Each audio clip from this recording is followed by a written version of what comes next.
இப்பவாவது அவருக்கு தெளிந்திருக்கும்னு நினைக்கிறேன். புரியுதா?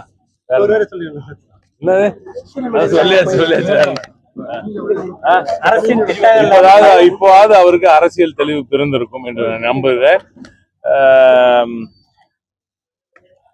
அந்த மாதிரி ஒரு எண்ண ஓட்டங்களை குறித்து நாங்க இப்ப எவ்வளவு அது பேசுறதே நம்மளுக்கு ரொம்ப தரக்குறைவா நினைக்கிறேன்.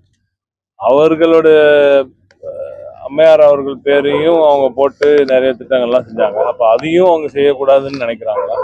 அம்மையார் மறைவுக்கு பிறகு அவங்களுக்கே துரோகம் செய்யற ஒட்டுமொத்த கூட்டமாகத்தான் அந்த கூடாரம் திகழ்கிறது. அதில் இவர் ஒரு பிரதான உதாரணமாக இருக்கிறவர் தான் தெரிகிறது.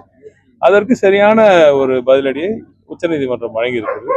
மக்கள் நல திட்டங்களை திராவிட நாயகன் அவர்கள் தொடர்ந்து செயல்படுத்தி வரும் மக்கள் நல திட்டங்களை பார்த்து வைத்தறிச்சல், பொறாமை. அவர்கள் 10 ஆண்டு காலம் ஆட்சியில் இருந்து இந்த நாட்டுக்கு இந்த மண்ணுக்கு ஒன்னுத்தையும் கிழிக்காம இருந்ததை தாண்டி இப்ப செய்யறவங்களையும் ஏதாவது குறை சொல்லி ஏதாவது நிறுத்துறதுக்கு பார்க்கறது மிக கேவலமான ஒரு செயல். அதற்கு சரியான அந்த பதிலடி உச்சநீதிமன்றம் சரியான நியாயத்தை வழங்கி இருக்கிறது.